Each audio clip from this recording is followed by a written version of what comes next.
આજે જેઠ માસની પૂર્ણિમા છે, ત્યારે યાત્રાધામ શામળાજીમાં વહેલી સવારથી જ ભક્તોનું ઘોડાપુર ભગવાન કાળિયા ઠાકરની ઝાંખી કરવા ઉમટી પડ્યું છે।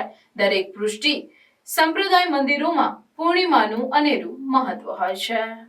ભગવાન શામળિયાને ખાસ કારીગરો દ્વારા તૈયાર કરાવેલા મલમલના વાઘા પહેરાવવામાં આવ્યા છે। ભગવાનને સોનાના આભૂષણોના શણગાર કરવામાં આવ્યા છે।